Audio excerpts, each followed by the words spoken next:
السلام علیکم، نمشکار، ست شری اکال اینڈ گڈ ایوننگ۔ میں ہوں آرزو کاظمی اور آپ ہمیشہ کی طرح یوٹیوب چینل پر ہیں میرے، اور ہمارے ساتھ ہیں وسیم الطاف صاحب۔ بہت شکریہ سر کہ آج آپ آئیں، تھینک یو سو مچ۔ مہربانی جی۔ بلاول بھٹو زرداری اور پاکستان کی طرف سے اور بھارت کی طرف سے ششی تھرور صاحب جو ہیں وہ ایک طرح سے کئی کنٹریز کے وزٹ پر ہیں، آپ سبھی جانتے ہوں گے، اور یقیناً دونوں جو ہیں وہ اس وقت جو آپریشن سندور ایک ہوا تھا بھارت کی طرف سے پاکستان کے اگینسٹ، اس کے بارے میں بات کرنے گئے ہیں۔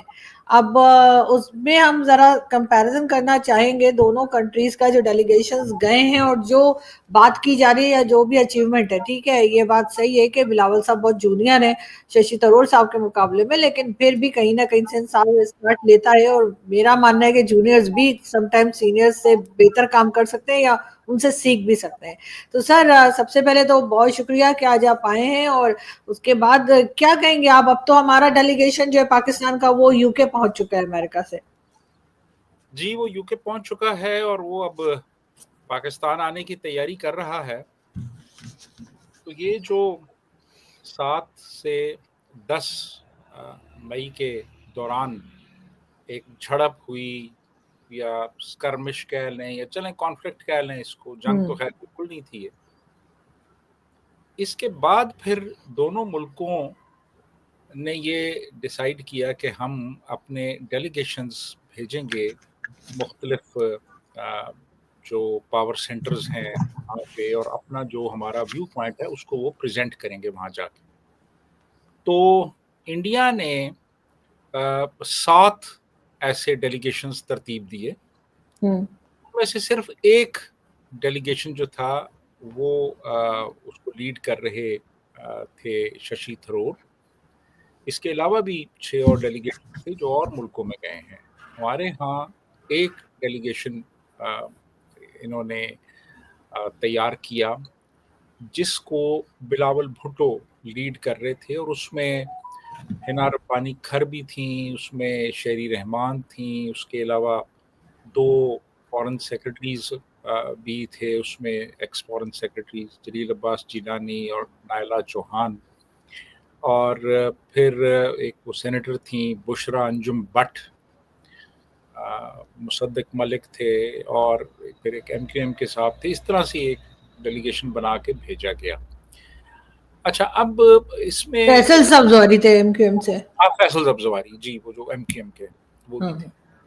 اچھا اب بات یہ ہے کہ اس میں اصولی طور پہ جو پی ٹی آئی ہے جو کہ اس وقت سب سے بڑی پولیٹیکل پارٹی ہے، اس کی کوئی ریپرزنٹیشن نہیں تھی، وہ بھی ہونی چاہیے تھی، اور ان کے بھی ان کو ایک دو بندوں کو ضرور شامل کرنا چاہیے تھا، کیونکہ دیکھیں نا نیشنل ایک ایشو تھا، اس میں کوئی پارٹی وغیرہ کا معاملہ نہیں تھا۔ انڈیا نے جو ڈیلیگیشنز بنائے 7 ڈیلیگیشنز، اس میں 51 لوگ شامل تھے، جس میں 31 جو رولنگ پارٹی ہے، رولنگ کولیشن ہے این ڈی اے، اس کے 31 ہیں، اور 20 لوگ انہوں نے اپوزیشن سے لیے۔ ہمارے ہاں تو اپوزیشن سے کوئی بھی نہیں تھا، ایز سچ اپوزیشن پارٹی سے تو کوئی بھی سارے ہی وہ تھے جو کسی نہ کسی فارم میں حکومت میں شامل ہیں۔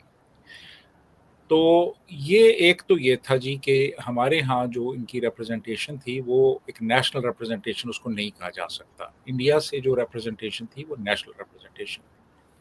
اس کے بعد پھر جو ششی تھرور ہیں وہ ایک بہت سیزنڈ ڈپلومیٹ ہیں، یونائٹڈ نیشنز میں وہ کام کرتے رہے ہیں، ایک انٹلیکچوئل ہیں، ان کا جو انگلش ایکسپریشن ہے وہ بہت اچھا ہے، اور وہ بڑے ایک ڈیسنٹ پولائٹ لیکن بڑے ایک پاورفل انداز میں اپنی بات کمیونیکیٹ کرنے کی اہلیت رکھتے ہیں۔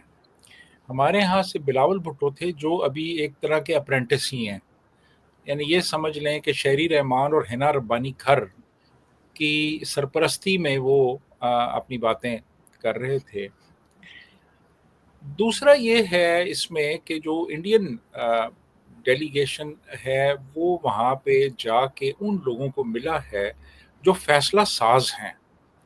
مثال کے طور پہ انہوں نے امریکن جو وائس پریزیڈنٹ ہے جے ڈی وینس، اس سے ملاقات کی، جے ڈی وینس سے ملاقات ہوئی، اور انہوں نے اپنا جو موقف ہے وہ اس کو پریزنٹ کیا، اور اس نے ان کے موقف کی تائید کی، اور ایون انہوں نے کہا جی کہ آپ کے ساتھ جو ہمارے تجارتی معاملات ہیں اس میں مزید پیش رفت ہوگی اور جولائی کے پہلے ہفتے تک کافی اس میں چیزیں آگے کی سمت بڑھیں گی.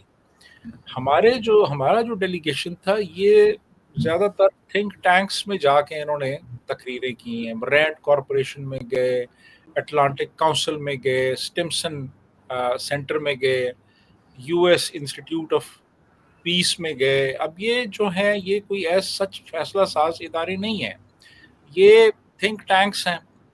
تو یہاں پہ جا کے انہوں نے تقریریں کی. انہوں نے جو ہے وہ امریکن جو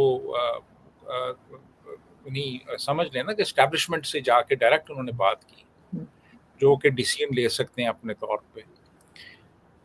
پھر اس کے بعد یہ ہے کہ میں ذاتی طور پہ سمجھتا ہوں کہ جو انڈین ڈیلیگیشن ہے اس کو کافی ایج حاصل ہے کہ وہ لوگ اپنے طور پہ وہ ایک کمپریہنسو ویل آرٹیکولیٹڈ ایک نیریٹو جو انہوں نے بلڈ کیا ہے اس کو وہ پریزنٹ کر سکتے ہیں. ہمارا جو ڈیلیگیشن گیا تھا انہوں نے صرف جو ایک آلریڈی جو ہمارا ایک ملٹری ایک نیریٹو ہے اس پوری صورتحال کے حوالے سے اسی کو انہوں نے آگے پریزنٹ کر دیا. صرف یہ تھا کہ پریزنٹ کرنے والے سویلین تھے, نیریٹو جو تھا وہ ملٹری کا تھا. تو یہ بڑے بنیادی فرق تھے ہمارے ڈیلیگیشن میں اور ان کے ڈیلیگیشن. اور لیکن سر ایسے اچیو کیا ہوگا دونوں کنٹریز کو اگر ہم دیکھیں تو یہ اچیو کیا کرنا چاہ رہے ہیں؟ لوگوں کو پتہ ہی ہے کیا ہوا ہے, ساری دنیا نے دیکھا ہے کہ کیسے ایک دوسرے کے اوپر اٹیک ہوئے. اب یہ دونوں بتانے کیا گئے اور اچیو کیا کریں گے؟ بیسیکلی تو یہ اپنی نیریٹو کی راہ میں ایک راہ ہموار کرنے کے لیے گئے نا, کہ ہمارا یہ نیریٹو ہے, ہمارے ساتھ زیادتی ہوئی ہے اور ہمارا نیریٹو ایکسیپٹ کیا جائے اور اس نیریٹو کی روشنی میں آگے فردر سٹیپس لیے جائیں. یعنی ایک طرح سے اپنا ایک ڈیفنس کرنے کے لیے اور اپنی پوزیشن اسٹرینتھن کرنے کے لیے یہ وہاں پہ گئے. لیکن دیکھیں اس میں کچھ چیزیں ایسی ہیں جہاں پہ انڈیا کو ہمارے اوپر ایج حاصل ہے. ایک تو یہ کہ وہاں پہ اس وقت جیسی بھی ہے بہرحال ایک ڈیموکریٹکلی الیکٹڈ گورنمنٹ ہے. ہمارے ہاں جو اس وقت گورنمنٹ ہے اس کی جو لیجیٹیمیسی ہے اس پہ ایک بڑا کویشچن مارک ہے. یعنی جو الیکشنز ہوئے تھے ان الیکشنز میں کس حد تک ایک ریپرزینٹیو گورنمنٹ آئی ہے اس پہ ایک کویشچن مارک ہے, پہلی بات. اچھا, دوسرا یہ ہے کہ انہوں نے اپوزیشن کے ایک لیڈر کو, کانگریس کے لیڈر کو انہوں نے اس جو ان کا مین ڈیلیگیشن تھا اس کے لیڈر, اور جو ایک بہت منجھا ہوا ایک سفارتکار میں اس کو کہوں گا کیونکہ وہ یونائٹڈ نیشنز میں وہ کام کر چکا ہے, انٹلیکچوئل ہے, رائٹر ہے. ہمارا جو بلاول تھا وہ زیادہ تر وہ اس نے جو سہارا لیا وہ اپنی انگریزی کا اور اپنے اسٹائل کا, اور کوئی نیریٹو بلڈ نہیں کر سکی ہماری سائڈ ایز سچ, کوئی نیریٹو بلڈ نہیں کر سکی. اور یہی وجہ ہے کہ یہ جو ڈیلیگیشنز گئے ہیں ہمارا اور ایون انڈیا کا بھی, وہ امریکن میڈیا میں اسے کوئی خاص پذیرائی نہیں ملی. یعنی ایسا نہیں ہوا کہ یہ کوئی سینٹر سٹیج پہ ان چیزوں کو میڈیا نے لیا ہو اور ان کا جو ایک مشن تھا اس کو کوئی پروجیکشن دی ہو وہاں پہ اور ان کے نیریٹیوز کو میڈیا میں کوئی خاص جگہ ملی ہوئی. ایسا نہیں ہوا, اور یہ واپس آ گئے ہیں اور پھر واپس آ جائیں گے. تو میرا نہیں خیال کہ کوئی اس میں کوئی بہت بڑا کوئی سبسٹینٹیو کوئی چینج آئے گا یہ جو انہوں نے ڈیلیگیشنز بھیجے تھے ان کی وجہ سے. جی آرزو. سر اب یہ آپس میں ایک دوسرے سے بات کیسے کر سکتے ہیں؟ اس لیے کہ بلاول صاحب کہہ رہے ہیں کہ امریکہ یا ڈونلڈ ٹرمپ کو کوئی رول پلے کرنا چاہیے, بھارت کہتا ہے کہ نہیں جی بیچ میں کسی کو ہونا ہی نہیں چاہیے. ایک طرف کہتے ہیں کہ جی جو واگا بارڈر پہ ایکسرسائزز ہوتی ہیں وہ شروع کر دی گئی ہیں, اور دوسری طرف پاکستان کہتا ہے کہ جی کرتارپور کوریڈور نہیں کھول رہا بھارت. اب کہیں کہیں پہ لگ رہا ہے کہ بات کرنا بھی چاہ رہے ہیں دونوں, اور کہیں کہیں اپنے آپ کو روک بھی رہے ہیں. یہاں تک کہ ساگرار صاحب نے بھی کہا کہ پاکستان بات تو کرنا چاہتا ہے لیکن ہم اتنے ڈیسپریٹ نہیں ہیں. مطلب کیا کہنے کا مطلب ہے یہ؟ اصل میں بات یہ ہے کہ کنفیوژن ہے اس وقت, ادھر بھی کنفیوژن ہے اور یہاں پہ بھی کنفیوژن ہے. کہ اب ایک تو دونوں ملکوں نے دیکھ لیا ہے کہ جو جنگ ہے, جنگ کوئی بہت فیزیبل آپشن نہیں ہے معاملات کو سلجھانے کے لیے. جنگ کوئی ایسا راستہ نہیں ہے جس سے کہ معاملات کو سلجھایا جا سکے. ایک ملٹی ڈائمینشنل اپروچ ضروری ہے مختلف جو آؤٹ اسٹینڈنگ ایشوز ہیں ان کو ریزالو کرنے کے لیے. اچھا، اب امریکن انوالومنٹ ڈیفینیٹلی رہی ہے اس معاملے کو ڈی ایسکلیٹ کروانے میں. امریکہ نے ایک رول پلے کیا ہے اس میں. ہم اس کو مانتے ہیں. انڈیا جو ہے، انڈیا بھی کبھی مانتا ہے کبھی نہیں، بس کچی پکی باتیں کر رہے ہیں جی. لیکن بہرحال ٹرمپ کا ایک رول رہا ہے، اور ٹرمپ نے کہا ہے جی کہ ہم اس میں رول پلے کریں گے. تو میرا خیال یہ ہے کہ یہ اس میں کسی نہ کسی طور پہ، چاہے وہ بیک چینل ہی میں کیوں نہ ہو، لیکن بہرحال امریکنز کوئی رول اس میں پلے کرنا چاہیں گے، اور معاملات شاید امریکن انٹرونشن کے بعد مزید آگے بڑھیں. تو جی جی ہاں جی بتائیے. لیکن سر دونوں کنٹریز تو خیر آپس میں کلاشز تو ہوئے ہی ہیں، لیکن یہ کہ اب آپ کے خیال سے کیا اسی سلسلے کو لے کر آگے بڑھنا چاہیے، یا پاکستان کے لیے بہتر ہے کہ اب جو پاکستان کے اندر جو ایشوز چل رہے ہیں، چاہے وہ غربت ہو، چاہے وہ باقی کے جو ایشوز ہیں سیکیورٹی کو لے کر، اس پہ کام کرنے کی ضرورت ہے، تاکہ بھارت بھی جو ہے وہ اس بات پہ پھر تھوڑا سا سوچے کہ پاکستان جو ہے وہ اندر اپنے یہاں جو لوگ بٹھا رکھے ہیں ہم نے سو کالڈ انمول رتن یا میں جنہیں بولتی ہوں ٹیررسٹ، ان کے اوپر کارروائی کرے، تاکہ دوسری کنٹری بھی جو ہے وہ سوچے کہ ہاں یہ لوگ سیریس ہیں اس میں. میں بالکل آپ سے ایگری کرتا ہوں کہ دیکھیے، پاکستان کے لیے جنگ کوئی ایک ایسی آپشن نہیں ہے کہ جس سے کہ معاملات سلجھ سکتے ہیں. ہمیں بڑا سیریسلی اس وقت سول سرچنگ کی ضرورت ہے، اور ایک ریڈیکل شفٹ ہماری انٹرنل پالیسی میں آنی چاہیے. اور ملک کے اندر اگر اتحاد ہوگا، ہم آہنگی ہوگی، استحکام ہوگا، تو اس کا پھر ریفلیکشن ہمیں فارن پالیسی میں بھی نظر آئے گا، اور اس سے ہماری جو سٹینڈنگ ہے انٹرنیشنل فورم جو ہیں ان پہ، وہ بہتر ہوگی. تو میرا خیال ہے کہ ہمیں جو اندرونی معاملات ہیں، جیسے اب پی ٹی آئی کے ساتھ ایک سرد جنگ چل رہی ہے اس وقت، بلوچستان میں حالات خراب ہیں، کے پی میں حالات ٹھیک نہیں ہے، سندھ میں حالات ٹھیک نہیں ہیں، ان پہ فوکس کرنا چاہیے اور ملک کو بہتری کی طرف لے جانا چاہیے، سیاسی طور پہ، معاشی طور پہ. اور جو اندرونی اس وقت چیزیں ملک کی انسٹیبلٹی کا باعث بن رہی ہیں، ان پہ فوکس کرنا چاہیے. اور جنگوازم بہت ہو گیا ہے، بڑی لڑائی مار کٹائی کی باتیں ہو گئی ہیں، اس سے معاملات سلجھتے نہیں ہیں، مزید خراب ہو جاتے ہیں. پچھلے 78 سال سے ہم یہی باتیں کر رہے ہیں، کوئی نتیجہ نہیں نکلا، آئندہ بھی نہیں نکلے گا. تو اس لیے میرا خیال ہے کہ ہمیں ایک ریکنسلیٹری اپروچ اختیار کرنی چاہیے انڈیا کے حوالے سے بھی، اور اپنے اندرونی معاملات کو سلجھانا چاہیے، تاکہ ہمارا ملک مستحکم ہو، اور پھر ہم بہتر طور پہ ہم بات کر سکتے ہیں انٹرنیشنل فورمز پہ. جی بالکل ایسا ہے سر. لیکن سر مصدق ملک صاحب کی اور باقی لوگوں کی ایک آدھ جو ویڈیو کلپ جو میں نے دیکھی سوشل میڈیا پر، جس میں وہ بات کر رہے ہیں جب امریکہ میں تھے، ابھی تو خیر یو کے سے تو کوئی آئی نہیں ہے، تو وہ ڈیفنس سسٹم کو لے کر ہی بات کر رہے ہیں. کبھی ڈیفنس ایئر سسٹم جو ہے پاکستان کا، وہ تو کبھی فائٹر جیٹ کی بات کی جا رہی ہے. لگ ایسا رہا ہے کہ کہیں نہ کہیں ہر کنٹری سے جا کر اپنے لیے ڈیفنس سے ریلیٹڈ ہی کچھ مدد مانگی جا رہی ہے.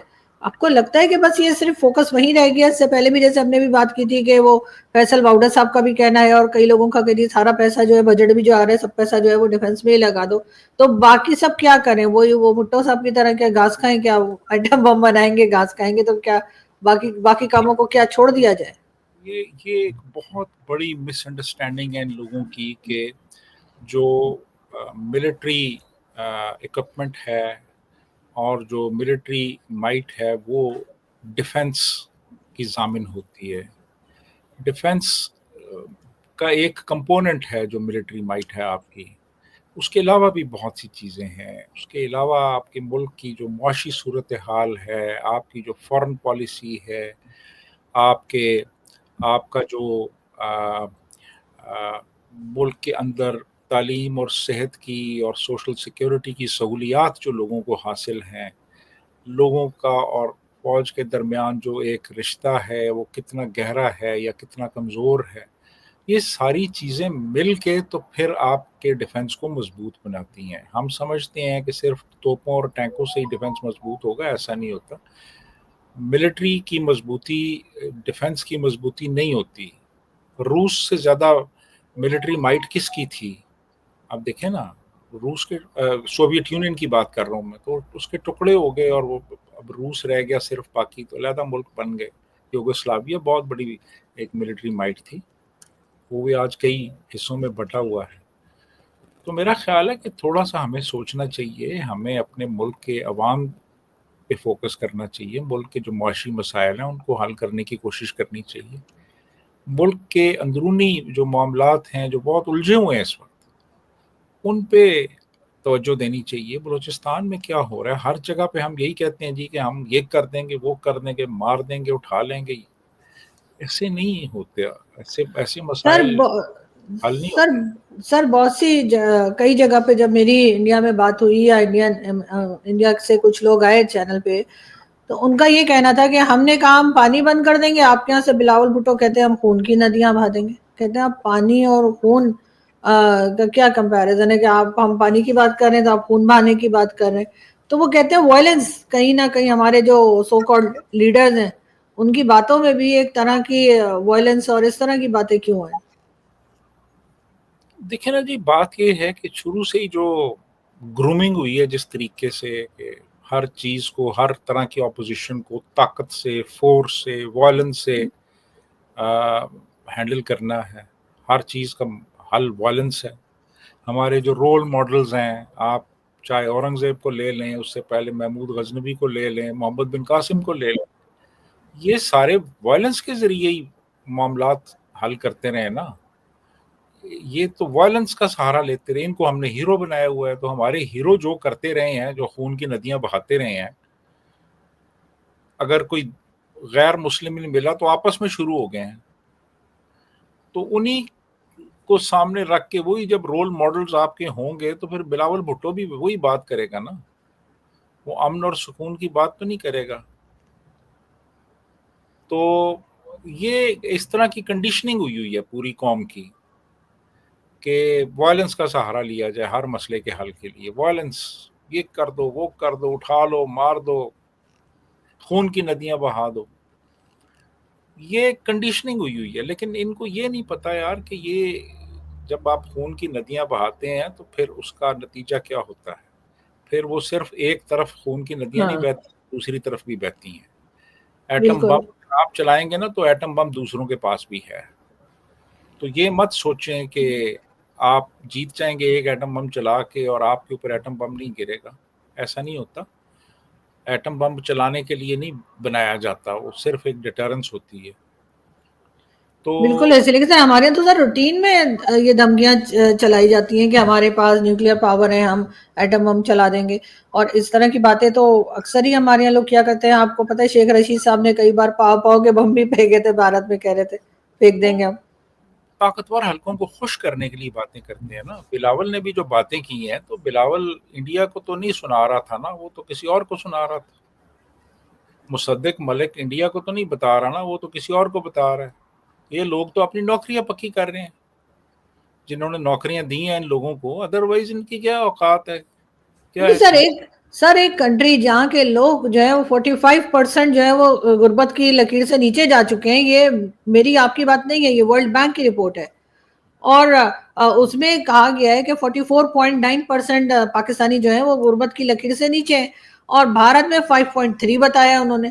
تب بھی ہم سارا کا سارا کام صرف ڈیفنس کے لیے کرتے ہیں، لوگوں کے کھانے کے لیے، لوگوں کی ہیلتھ سیکٹر میں یا اور کسی چیز کے لیے کام نہیں ہو رہا۔ نہیں ہو رہا نا، یہی تو مسئلہ ہے، یہی تو مسئلہ ہے کہ ہمیں اپنی پرائرٹی سیٹ کرنی پڑیں گی اگر ہم چاہتے ہیں کہ ہم دنیا میں کوئی ایک ریسپیکٹیبل مقام حاصل کریں۔ مختلف جو انڈسز ہیں جیسے جسٹس کے ڈلیوری آف جسٹس پہ ہم کہاں پہ سٹینڈ کرتے ہیں، ہمارے ہاں